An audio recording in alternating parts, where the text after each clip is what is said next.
Her species thinks sharing a bed naked is normal, but I'm human. The assignment brief had said cultural integration posting in the same cheerful font compact housing used for everything, as though cheerful font made any difference to what the words actually meant. Ren Voss read the brief again in the corridor outside Unit 7F on the residential deck of Callix Station, his kit bag hanging off one shoulder and his duffel off the other, and tried to locate the precise sentence that had failed to prepare him. You will be sharing a residential unit with a civilian researcher from the Vel Tharis Interspecies Studies Consortium. This posting is part of Compact, Vel Tharis Cultural Integration Protocol, and your cooperation is appreciated. That was the sentence, sharing a residential unit. What the brief had not mentioned, through some spectacular failure of interdepartmental communication, was the name, species, or, critically, asterisk any single personal detail about the person on the other side of that door. He'd applied for the posting himself. That was worth remembering.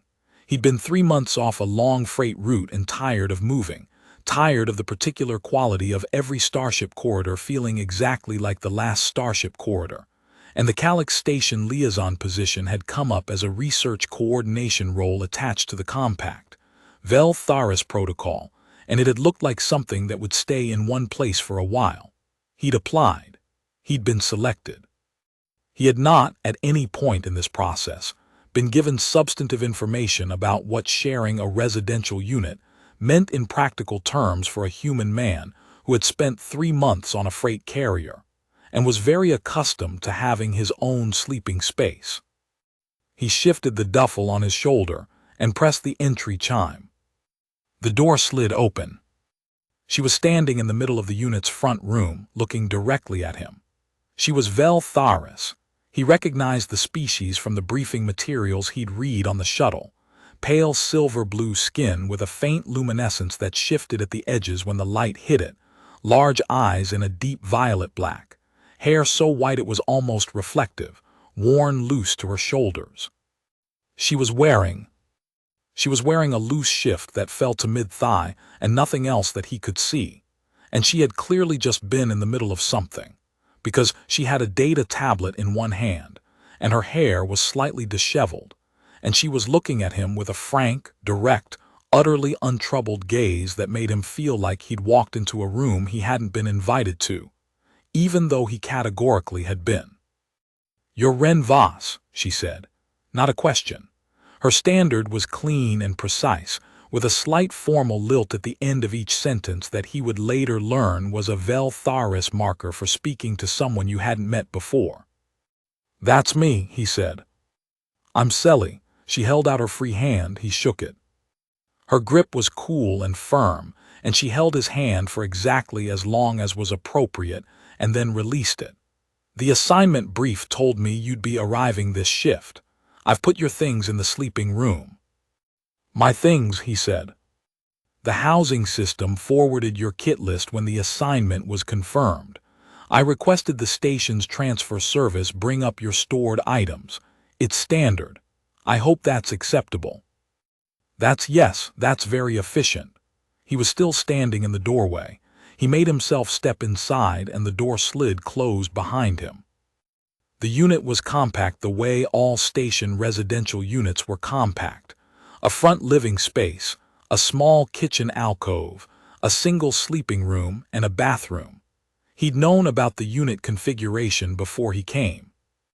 What he was only now processing, standing in the living space and looking at the single door that led to the single sleeping room, was the full implication of asterisk sharing a residential unit in its most structural sense. "There's only one room," he said. "Yes." She had already turned back to her data tablet, settling herself cross-legged on the low couch with the comfort of someone who had been doing that exact thing for several hours before he arrived. "The unit is configured for 2. The sleep surface is large. It won't be a difficulty." Ren set his kit bag down. He set his duffel down next to it. He looked at the closed door to the sleeping room. "Right," he said. He opened the door. The sleeping room held a single wide surface. Legitimately wide, he granted her that, nearly double the standard station single, clearly a configured for two unit in the specific sense, along with two secondary shelves, a storage alcove that had been divided neatly in half, and his kit, stacked against the left wall with a precision that told him whoever had arranged it had a very organized mind. The left half of the surface was clearly unoccupied. The right half had a thin, folded underlayer and a reading light clipped to the secondary shelf above it. He put his duffel on the left side of the storage alcove. He sat on the left side of the sleep surface and looked at the right side. The gap between them was, technically, adequate. The first week was an education. He learned quickly that Selie was a xenolinguistics researcher 3 months into a 6-month posting. She was studying patterns in how human idioms encoded spatial relationships, which was more interesting than it sounded. Specifically, the way humans use directional language to describe abstract states. Going through something, asterisk coming out the other side asterisk, asterisk moving forward asterisk, being over it. She'd been arguing in her preliminary notes that humans had an unusually embodied relationship to emotional experience, which they then mapped onto physical movement through space. And the more she'd explained it over their first dinner together, she'd cooked, efficiently, without asking if he wanted anything, and set 2 portions down and said eat, the more he'd found himself actually thinking about it. "We don't do that," she'd said when he'd asked whether Vel Tharis did something similar. "We describe states in terms of states. I am in grief is I am grief carrying. Not going through, not moving, just carrying. The image is static, you're standing with it. Humans can't stand still with an emotion, they always have to be going somewhere." Is that a problem? She'd considered. It explains why human literature is so reliant on endings, she said. Everything is a journey, everything has to arrive somewhere. She'd looked at him. Do you feel like that? Like emotions are places you travel through? He'd thought about it genuinely because she was asking genuinely and you could tell the difference. More like weather, he'd said, eventually. Something coming in, being here, passing on. She'd looked at him with an expression that he would later recognize as the beginning of a note. That's interesting, she said. That's a third frame, not movement, not stasis. Atmospheric passage. She'd picked up her data tablet without appearing to be aware of doing it. He'd watched her type the note and eaten his meal and thought, this is going to be a strange few months. He was, as it turned out, correct, but not for the reasons he'd expected. She was very good at her work. He'd seen enough researchers at enough postings to know the difference between someone running out the clock on a fellowship and someone who was actually thinking, and Selie was very much the second kind. She worked in focused blocks, went quiet when she was concentrating, and had a tendency to stop mid-sentence when something occurred to her and write it down before continuing. She was easy to share a space with, in that particular way of people who are so genuinely absorbed in what they're doing that they don't need anything from you. He also learned that Vel Tharis culture had a fairly different relationship to privacy than he did. Not dramatically different. She wasn't invading his space or going through his things or making him feel surveilled. It was quieter than that. More like she simply didn't register certain things as private that he'd grown up registering as private. For example, she changed clothes in the sleeping room, which was normal. She also didn't close the door when she did it. This wasn't exhibitionism. It wasn't an invitation. She was just changing clothes in the room where the clothes were, and she didn't seem to think about it any more than that. She had a small, contained, daily routine quality about the whole process that made it clear she'd given about as much thought to it as he gave to brushing his teeth. The first time he walked in on this by accident, he apologized and reversed out of the doorway at speed. She looked up briefly, mildly puzzled. "You don't need to do that," she said. "I just sorry I should have knocked." "You live here," she said. This was apparently the complete and sufficient rebuttal. She went back to what she was doing, and he stood in the front room pressing the back of his neck and reminding himself that he was a 32-year-old adult man, and not, in fact, a teenager. He knocked from then on anyway. She never commented on it. He chose to interpret this as courtesy on her part. The second thing he learned was about sleeping. Vel Tharis, it turned out. He was going to look this up later and confirm it in the cultural briefing documents that he now deeply wished he had read more carefully before arriving, slept without clothing as a matter of basic comfort. This was not unusual across a significant number of species. Compact housing knew this. The cultural integration protocol knew this. Everyone except apparently Ren Voss, who had not read that section of the briefing materials with sufficient attention, knew this. She told him on the first night, matter-of-factly, while he was setting up his side of the sleep surface in the sleeping room, "I sleep without a covering garment. If that's uncomfortable for you, I can use a covering, but my people find it constricting, and I'd rather not if there's a way to avoid it." He said, "That's fine."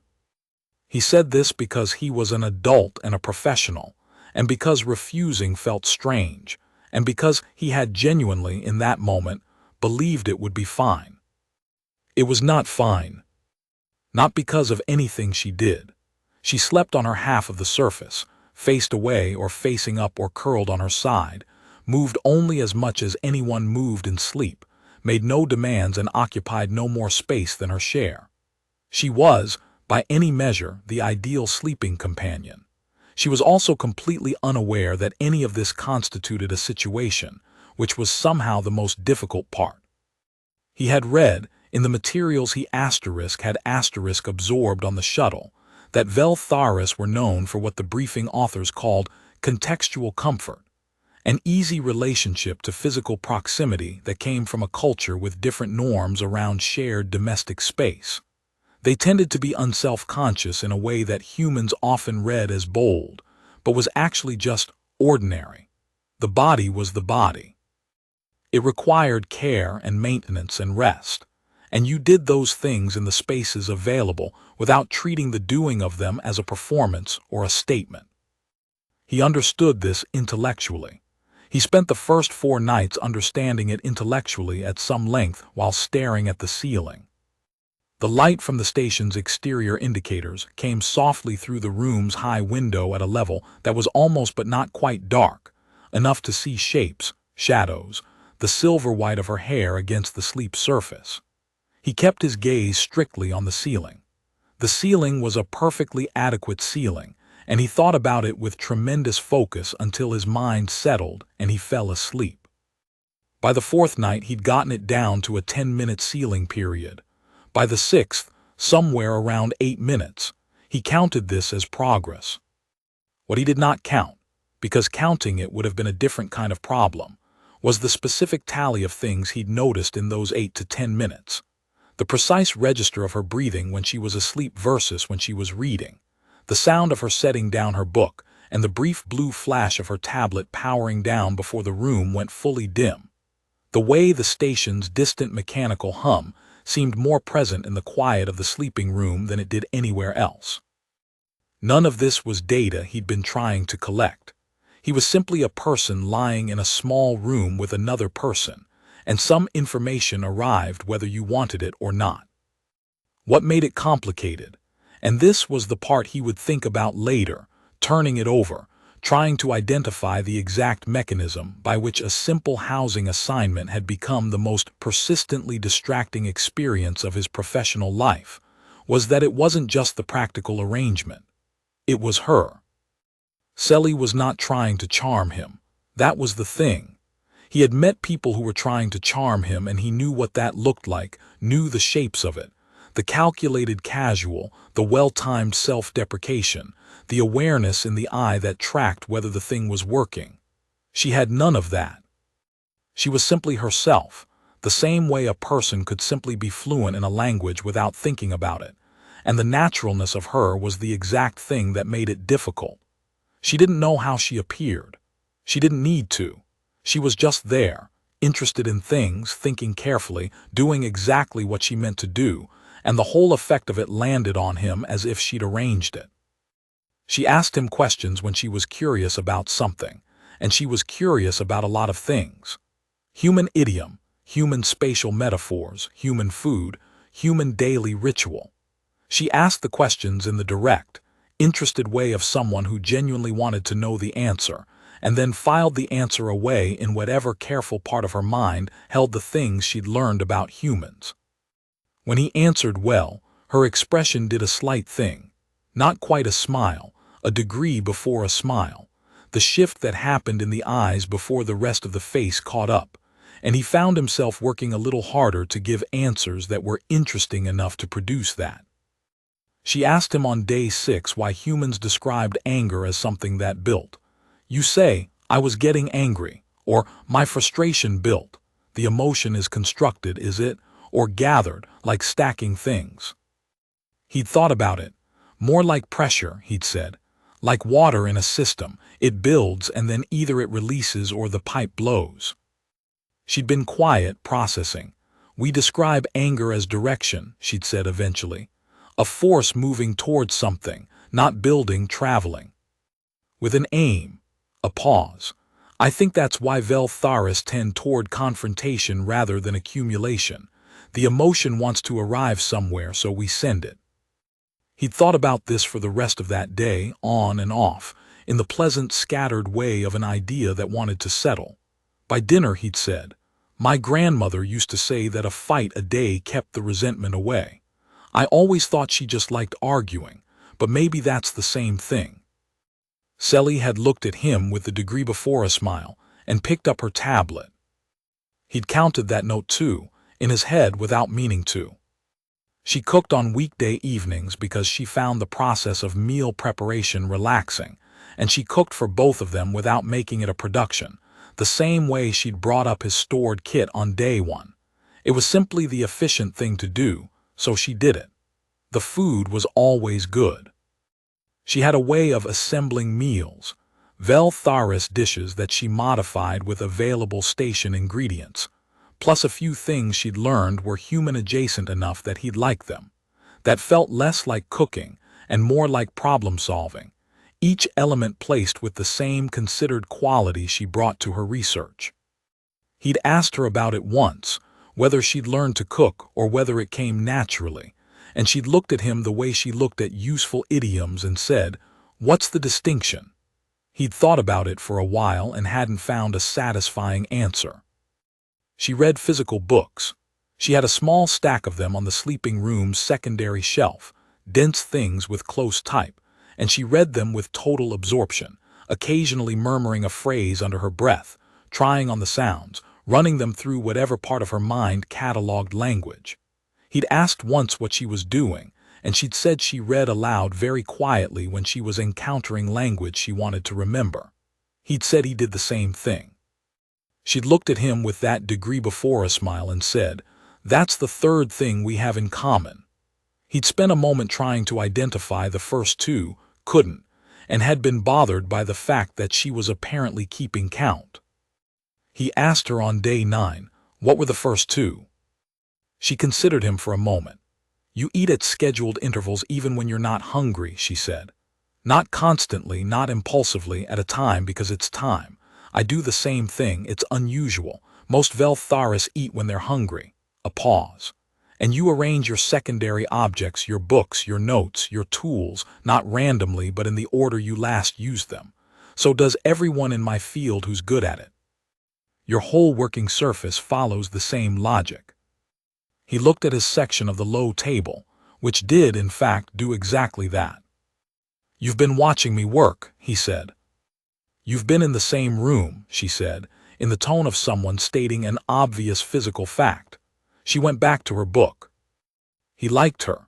This was the cleaner version of the problem.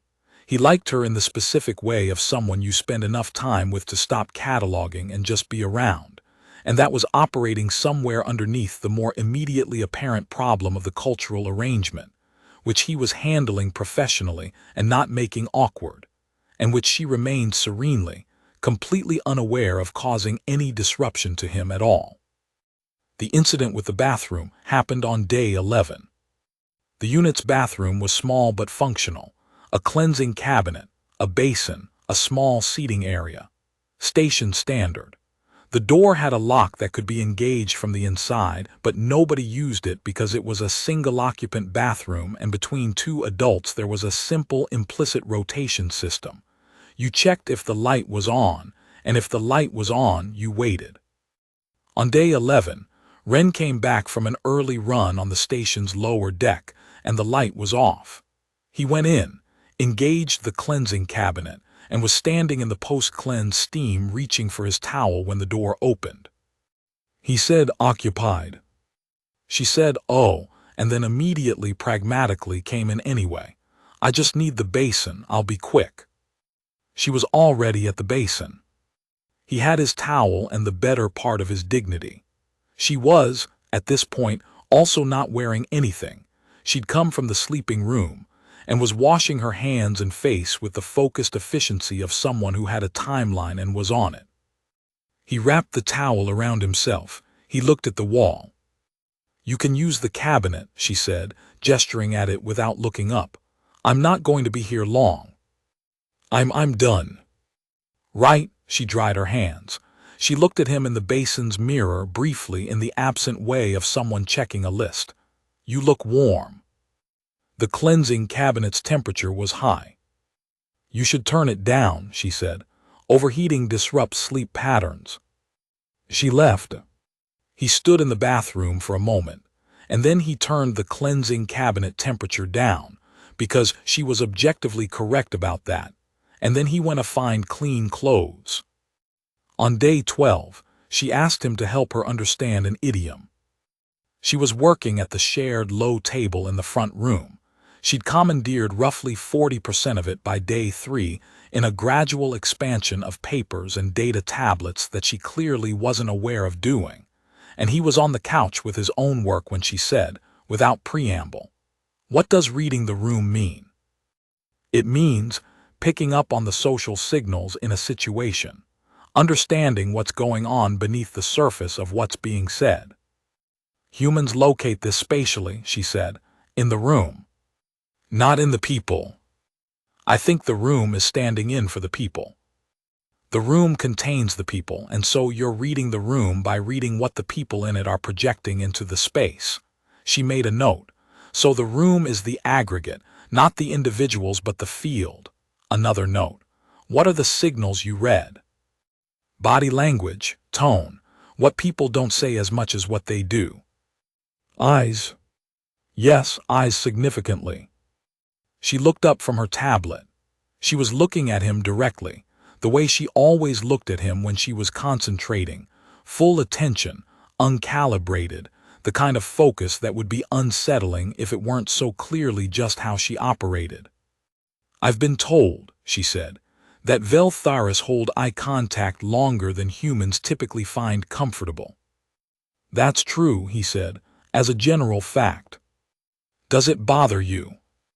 He considered whether to be honest about this. "I've gotten used to it," he said. "You're not bothered by things for long," she said. It was an observation, not a compliment, the same register as her notes. "You registered the arrangement when you arrived, and then you adjusted to it. Most humans I've spoken with about cultural integration find it harder than that." "I did find it hard," he said. "I just adjusted." She looked at him for a moment longer. Then she went back to her tablet. He went back to his work.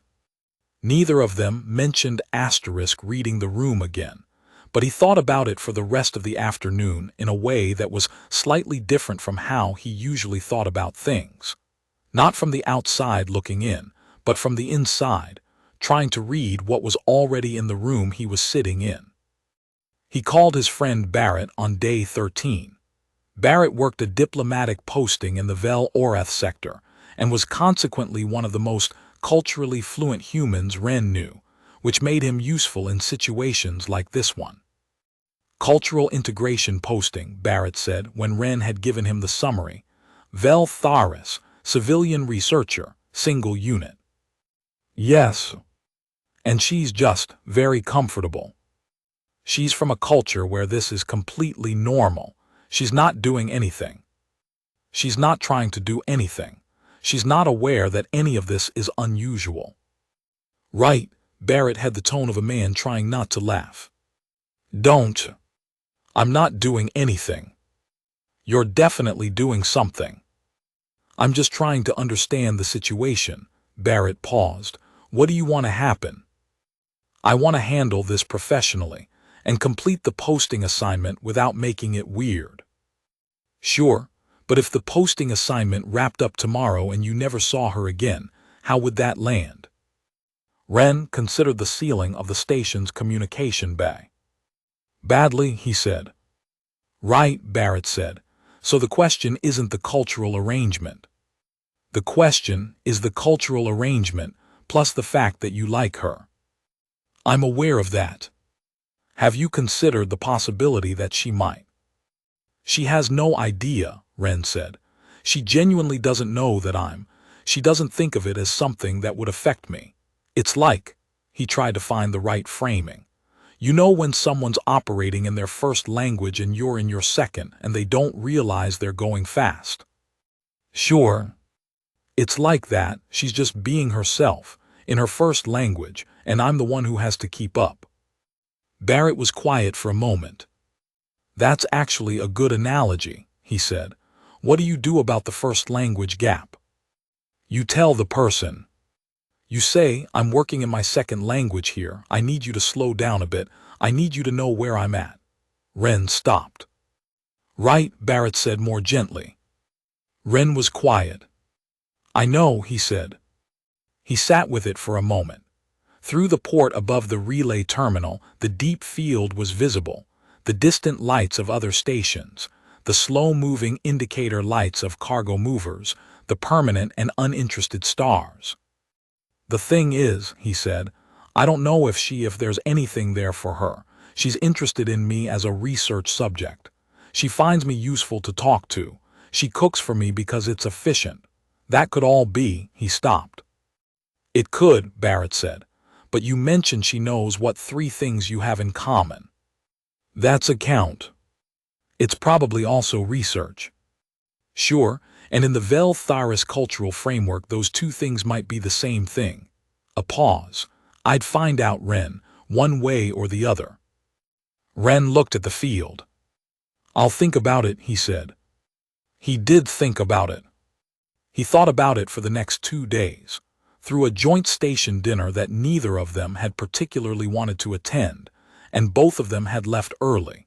Through a work session where they'd shared the table in concentrated parallel silence, and she'd handed him his note stylus without looking up when he'd been reaching for it. Through a late evening where she'd shown him 3 pages of her preliminary research paper, and he'd suggested she restructure the second argument, and she'd been quiet for a long time, and then said, "You're right," in the tone of someone who didn't say that easily. He thought about it, and he couldn't find a way into the conversation. Not because he couldn't find the words, but because the moment he imagined saying them, he imagined her looking at him with genuine puzzlement. *A response. To what? And the thought of that landed somewhere in the vicinity of tender and mortifying at the same time. She didn't know. He was going to have to be the one who said it. He just needed to find the words. The conversation happened because she asked him first, which was so exactly in character that later he would think. Of course it did. They were on the couch in the front room on a rest day evening. She was reading. He was working on a technical summary that he was not doing a good job of working on. She looked up from her book, turned it over on her knee to hold her place, and said, "Can I ask you something about human responses to physical space?" He closed the summary. "Sure." "The bathroom incident," she said. "You did an unusual thing. You looked at the wall. I've been thinking about why." He was quiet for a moment. She waited. She was very good at waiting. It was the same quality as her listening, the attention without pressure. She never filled silence with noise to make it less uncomfortable. She just waited, which had the dual effect of making him feel like what he said actually mattered, and like he should therefore say it right. "It's a privacy thing," he said. Most humans, a lot of humans, aren't comfortable being seen undressed, or seeing other people undressed. Unless there's a specific kind of relationship. She looked at him steadily, a specific kind. Intimate, romantic. She turned this over. He could almost see her doing it, the same focused consideration she gave to an idiom that was working in an unexpected direction. I didn't know that, she said. I know. My people don't make that distinction. The body is its present. It requires care. That's its whole relationship to other people unless you're specifically choosing to involve other people in your care of it, which is a different thing. She paused. The sharing arrangements, the way we sleep, the way we use shared spaces, I thought it would be comfortable. I thought it was practical. It is practical, he said. I'm not saying it isn't. I'm saying, for me it carries a different weight. She was looking at him carefully now. The quality of her attention had shifted. The absent-minded note-taking of someone cataloging an interesting linguistic pattern was gone, replaced by something more direct. A wait, she said. Yes. A pause. Because of the relationship, she said, not a question. He met her eyes. This was, he thought, the exact conversation he'd been trying to figure out how to have for 2 weeks, and she'd gotten there herself. She'd walked right to it with the same calm directness she brought to everything. I'm not, he started again. I'm not telling you this to make you uncomfortable or to say you've done something wrong. You haven't. Your culture is your culture and I'm the one who's been. He stopped. Having a response, she said. Yes. She looked down at the book on her knee. The soft station light caught the silver blue of her skin, the slight luminescence at the edge of her shoulder. She turned the book over once, forward, back. I should tell you, she said, that I've also been having a response. He was quiet. The thing about first languages, she said, and he felt the catch in his chest because she'd read that same shape in this, she'd already found the frame before he got there, is that they make things easy that aren't easy. They let you say things naturally that require work to say. She looked up. In my first language, everything I've been doing is ordinary. The arrangement is ordinary. It means nothing. A pause. But that doesn't mean I haven't been noticing you. He was very still. I'm not certain that what I'm doing is legible, she said. I think it might not be from your frame.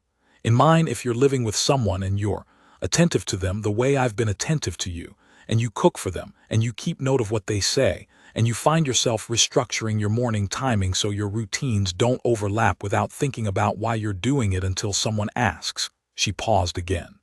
That's a legible thing in my frame, but I don't know if it's legible in yours.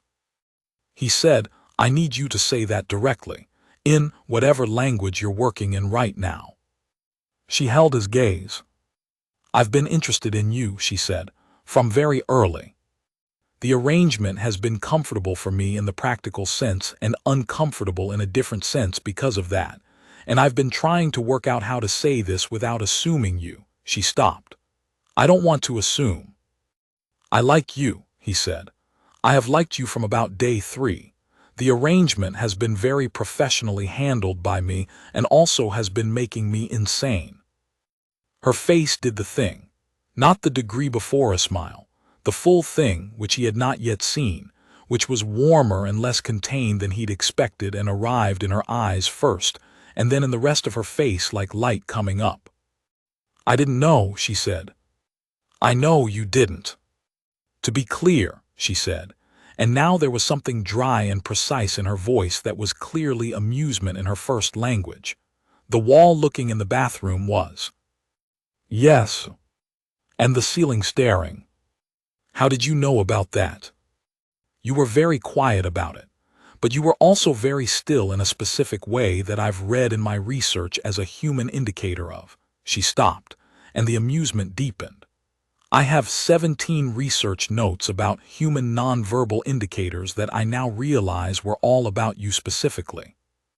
He looked at her, 17. I may have been rationalizing, she said.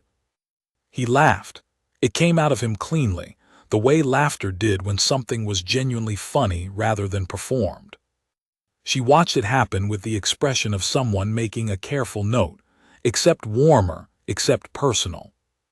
"To be clear," he said, when he'd recovered, "you've been taking professional research notes about human, non-verbal communication in domestic proximity situations. About me lying on my back staring at the ceiling. Among other things," she said, "there's also a significant section on the bathroom incident. The bathroom incident has its own section." "I had questions about the wall," she said. "I had a lot of questions about the wall." He covered his face with one hand. She watched him with the contained, warm expression of someone who was extremely pleased with this situation and was not going to be the first to look away. "The sleeping arrangement," he said, when he'd lowered his hand. "The sleeping arrangement can be whatever you need it to be."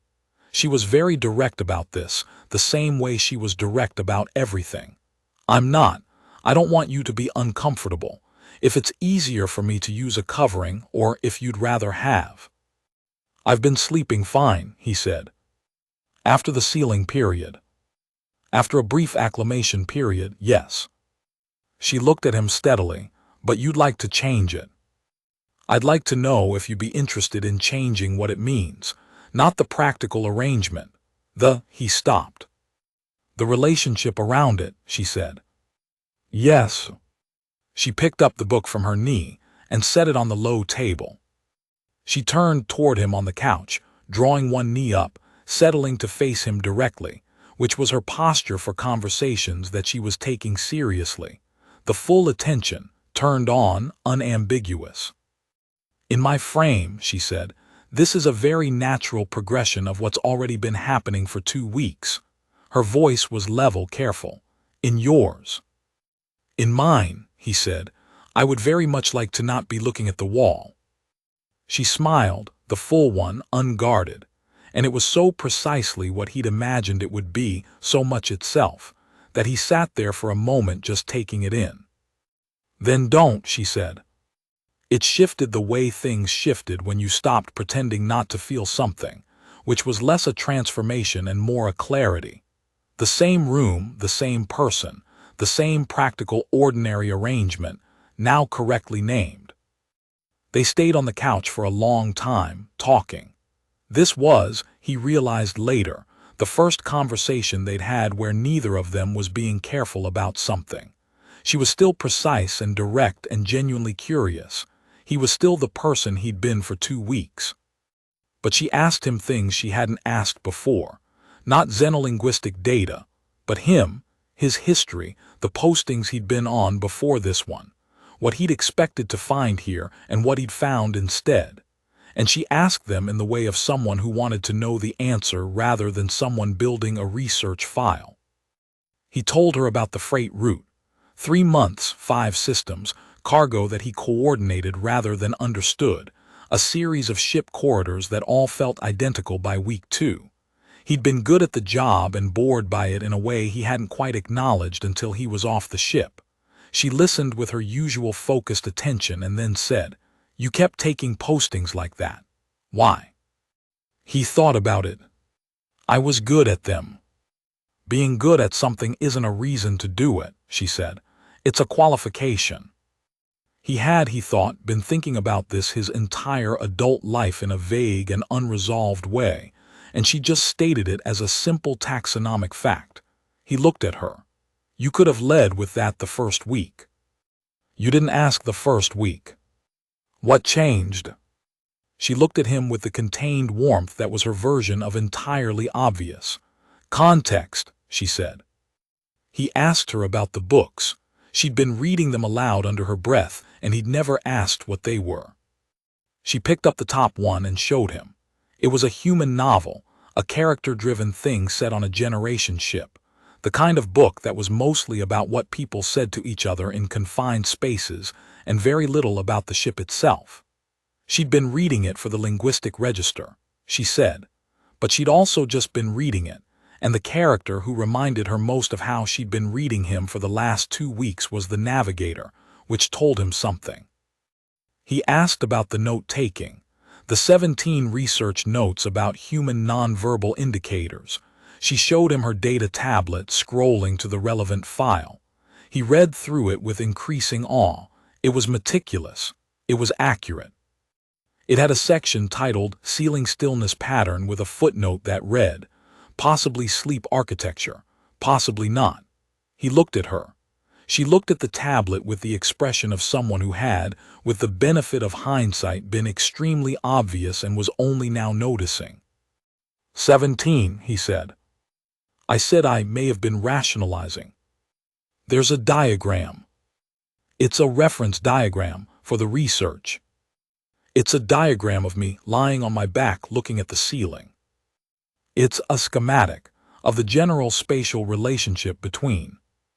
Selie. She looked up. You have a diagram, he said.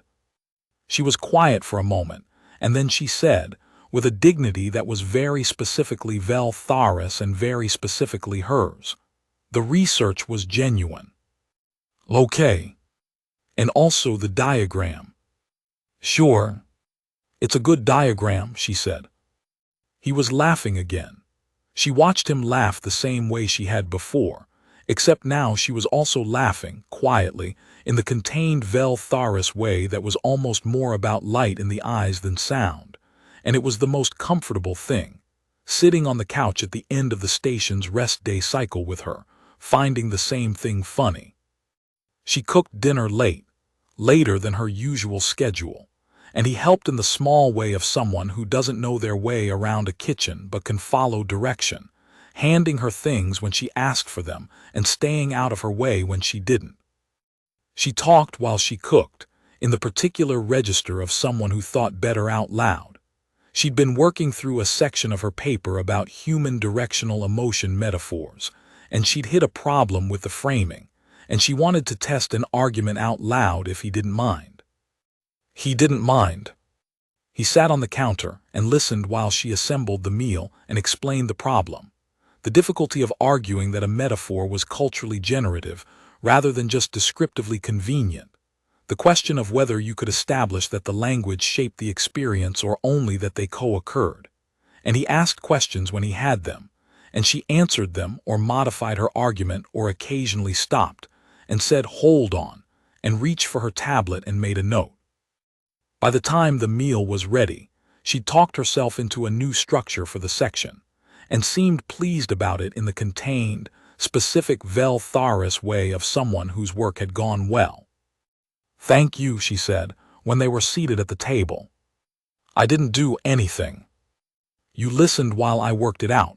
She was direct about this, the same way she was direct about everything. That's doing something. He looked at her. She looked back at him. In the kitchen's soft light, her skin had the silver-blue luminescence more visible than usual, the faint shift at the edges of her shoulders and collarbones, the quality of her eyes that was warm and present and, he thought, looking at him with the full attention she'd been giving him for 2 weeks and meaning something different by it now. Third thing, she said. He waited. You listen while people work things out, she said. Without directing it or trying to solve it for them, you just hold the space. A pause. That's unusual. In my experience, people either try to fix it or stop listening. He thought about saying something self-deprecating and decided against it. I like the way your mind works, he said. I want to see where it goes. She looked at him for a moment. Then she picked up her serving spoon and said with perfect composure, that's going in the file. Of course it is, he said. Later, much later, after the conversation and the meal and the easy, unhurried settling of the rest of the evening, they went to the sleeping room. He thought she might ask again about the arrangement. She didn't. She understood the answer already. She was very good at that, at reading the answer in the thing before the thing was said. She sat on the edge of the sleep surface on her side, and he sat on the edge on his, the same way they had for 2 weeks, except that the distance between the two edges of the surface was now correctly understood. She looked at him sideways. Something in her expression was very quiet and very direct at the same time. For what it's worth, she said, My people think it's practical. I know they do. And I've been thinking about it, she said, from your frame, about what it would mean. He looked at her. The shared surface, she said. The shared space. The fact that in your language, in your first language, this is the kind of arrangement you make with someone she stopped, considering the word. Someone you're choosing, specifically. Yes, he said. That's what it means.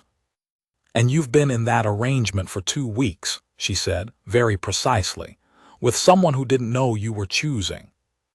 He was quiet for a moment. I wasn't sure I was choosing. I was fairly sure by about day 4. She turned to face him more directly. The station's soft light found the edge of her shoulder, the silver-blue shift of her skin. She was looking at him the way she looked at the generationship novel when she found a passage she wanted to remember. I was sure by day 3, she said. I was doing what I do when I'm certain of something and can't say it yet. I was noting everything about it. 17 notes. 17 notes, she agreed. He reached out and tucked a strand of her white hair back, where it had fallen forward. It was a simple thing, small, the kind of thing you did when you decided. She stilled under his hand with the same quality she had when she was taking something in, absorbing it carefully, not wasting it. This is the specific kind, he said. What I said before, the specific kind of relationship. I understand that now, she said. Just making sure. Ren, her voice was very dry, very amused, very warm. I have a diagram. He laughed and she let him, and then she was close, and the station light was what it always was, and the sleeping room was the same room it had been for 2 weeks, and he was choosing, and she was choosing, and the arrangement meant exactly what it was supposed to mean. He updated Barrett a week later, in the same communication bay, because Barrett had earned it. The first language gap, Barrett said. Did you explain it? I explained it. And she had 17 notes. A pause. About you. Categorized, annotated. There was a diagram. Barrett was quiet for a moment, and then he laughed, full and genuine, and Ren let him, because it was funny, because it was his life. Because in the last week the unit's front room and sleeping room and small kitchen, and even the bathroom had become the most comfortable space he'd been in at any posting in 3 years. Walk me through the diagram, Barrett said. It was a schematic, Ren said, documenting the spatial relationship and stillness pattern of a human male in a specific sleep architecture context. That's a diagram of you on your back staring at the ceiling. That is what it was, yes. Barrett laughed harder. Ren looked at the communication-based ceiling, a different ceiling than the one that had gotten so much of his attention lately, and waited it out. I like her, Barrett said when he'd recovered. I haven't met her, but I like her already. You would, Ren said. She's the most direct person I've ever spent time with. She doesn't perform anything. She just is what she is, and does what she does, and it took me a week and a half to realize I was documenting it the same way she was documenting me. You were. I'd been running a count in my head of things she said that I wanted to remember. I hadn't thought of it that way, but he stopped. It was the same behavior. I just wasn't taking notes. The first language thing, Barrett said. Yeah, Ren was quiet for a moment. We were both in our first languages all along.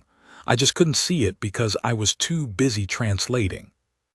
Selie had asked him last night, over the meal she'd cooked and the books she'd shown him and the conversation that kept going because neither of them wanted it to stop, whether he'd be interested in filing for a posting extension.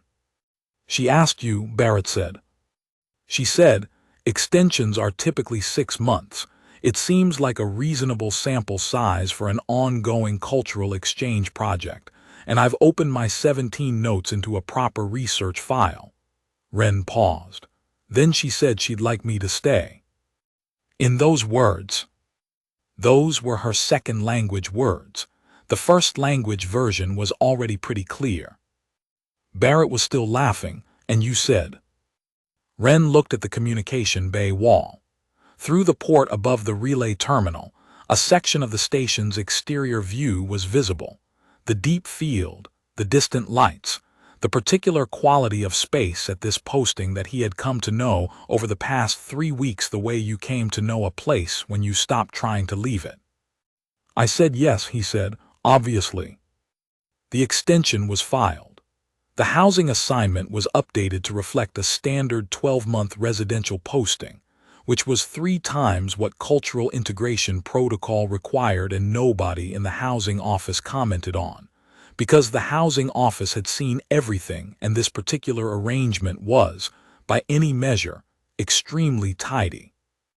The cultural briefing documents, the ones Ren had not read with sufficient attention before arriving, included a section on Vel Tharis sleep customs that he read carefully now, belatedly, sitting on the couch with his data tablet while Selie read her novel and murmured phrases under her breath. The section said, among other things, Vel Tharis individuals who choose to share a sleep surface with a non-Vel Tharis partner will often adopt that partner's comfort customs over time as a form of accommodation, which they consider an act of care. He glanced over at her. She looked up from the novel. What? She said. The briefing documents, he said. They say Vel Tharis will adapt their sleep customs for a partner. Yes, she considered. Do you want me to? No, he said, I really don't. She looked at him steadily. The degree before a smile was there, and then the whole thing. Noted, she said, and went back to her novel. He set the data tablet down and picked up the novel he'd been working through, the same generationship book, borrowed from her stack at her suggestion. She'd wanted to talk about the navigator, which he now understood was her way of talking about something else entirely, and sat back on the couch and read. The station around them, the field outside the port, the small, easy, comfortable weight of the unit settling into the particular arrangement that 2 people made when they'd found each other in a space they hadn't expected to share and decided. One of them after careful rational process and 17 annotated notes. And one of them after approximately 4 days of staring at the ceiling, to stay. The extension had changed something in the practical register of the unit, though he would have struggled to say exactly what. The space was the same. The routines were the same, her working blocks, his coordination work, the shared evening meals, the parallel reading, the conversations that started as research and became something else by the time they ended. What changed was the absence of the countdown. The sense that this particular arrangement had a fixed conclusion was gone, and without it, the unit had a quality that the freight route corridors had never had, that most of the places he'd stayed in his adult life had not had. It felt like somewhere that would still be there tomorrow. She noticed the change too, or noticed something about it. She mentioned it obliquely one evening. They'd been talking about the generationship novel, which she had now finished and had many considered opinions about, by saying, the navigator doesn't realize the ship has become home until she stops planning her next route. She'd said it as a point about the novel. She'd also looked at him when she said it. He'd looked back at her and said, does she figure it out? Eventually, Selie had said, someone helps her read the room. He'd laughed. She'd smiled the full one and gone back to her book. In week 14, she presented her research at the consortium's quarterly symposium on the station's conference deck. He went. He sat in the 3rd row, because the front 2 rows were reserved for the consortium's senior researchers, and he was, technically, a research subject rather than a colleague, though the line had gotten blurry in the way lines did when you spent 3 months working next to someone at a shared kitchen table and talking about their work every evening. He'd read 3 drafts of the paper. He knew the argument well enough to have followed it in his sleep. The paper was titled Spatial Metaphor and Embodied Knowledge in Standard Human Idiomatic Expression, a cross-cultural case study. It was excellent. He'd given her feedback on the 2nd draft, and she'd argued with him about 2 points and incorporated one of his suggestions, which was, she told him, the correct scholarly ratio. She'd incorporated the second point too, 3 days later without saying so. He'd noticed when he read the third draft, and he'd considered whether to mention it, and she'd caught him reading and said with perfect composure, "Don't." The conference deck was a wide, low-ceilinged space with good acoustics and the kind of institutional lighting that flattened everything. She didn't look flattened. She stood at the front of the room in the particular way she stood when she was doing something that required all of her, the stillness that wasn't inert, the attention that radiated outward rather than pulling inward. And she presented the paper precisely and clearly, moving through the argument in the sequence she'd spent weeks refining. He found himself watching the consortium researchers, not her, watching them track the argument, follow the evidence, register when something landed. They were good researchers. The paper was making them think. The consortium researchers asked good questions. She answered them. Near the end of the Q&A, one of the senior researchers, an older Vel Tharis woman with deep blue-gray skin and the look of someone who had been doing xenolinguistics for a very long time, asked about the case study subject. "You note in the paper that the subject's linguistic behavior changed significantly between the study's first and third phases," the researcher said. "Can you speak to what you attribute that to?" Selie was quiet for a moment. He could see her from the third row, the slight angle of her shoulders, the way she considered before she spoke. "The subject became more fluent," she said. "In cross-cultural communication, there's a phase where someone operating in a second language is managing the translation actively, aware of the gap, working to bridge it. And then there's a phase where they stop translating and simply speak." She paused. "The behavior I was observing in phase 1 was second language behavior. What I was observing by phase 3 was," another pause, "first language." The senior researcher nodded. "And the shift, was it gradual?" "It was abrupt," Selie said. "One conversation." He sat in the third row and looked at the back of her head and thought about the couch on a rest day evening, and a physical book turned over on a knee. "That's not unusual," the senior researcher said. "No," Selie agreed, "it isn't." The Q&A wrapped up. He went to find her afterward in the usual way, which was to stand near the back of the room and wait for the post-presentation cluster to thin out, because she'd told him she found the post-presentation cluster draining in direct proportion to how much she'd cared about the presentation, and this one she'd cared about a lot. When the cluster thinned, she found him rather than the other way around, crossing the conference deck with the focused, unhurried stride of someone who knew where she was going. "Good presentation," he said. "Thank you." She stopped next to him. She was a little wind down from the intensity of the symposium. He knew the specific quality of it, had seen it enough times now to read it without thinking. "The case study subject," he said. "The case study subject was very helpful," she said. 17 notes. "The file is significantly larger now." She glanced at him. 63 notes, a revised diagram, 2 appendices. He looked at her, 2 appendices. "The second one is new," she said. "It's about phase 3. He took her hand.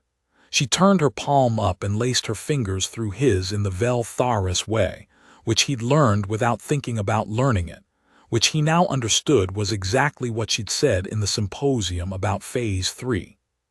"What's in the second appendix?" he said. She looked at him with the full smile, the warm, unguarded one. "It's about what happens," she said, "when first languages meet." They walked out of the conference deck and into the station corridor, the hum of the station around them, the posting ahead of them. Another 9 months of the kind of ordinary daily life that wasn't ordinary at all. Because of who you were living it with, because of the specific weight of a shared space that had been correctly named, because of a cultural briefing document that Ren had not read carefully enough and would be grateful for the rest of his life that he hadn't. She was still talking. She was explaining the structure of the second appendix, which apparently involved a section on gesture adoption and a preliminary analysis of what she was calling naturalization events in cross-cultural pairs, moments in which a behavior learned in a second language crossed over and became instinctive, ceased to require translation, arrived without effort. She had 3 documented examples from their cohabitation data, she said. He had a feeling he knew which ones they were. He was listening. He was always listening to her. He'd been listening to her since day one, in the attentive, unhurried way of someone who had been in a lot of rooms with a lot of people and recognized, somewhere around day 3, that this particular person in this particular room was someone he wanted to keep listening to. He hadn't had a word for it then. He had one now. They turned into the residential corridor. The door of Unit 7F slid open for them, reading the biometric tag on his wrist the same way it had on every other day of the past 3 months and change. Home, he thought, without translating it, in his first language.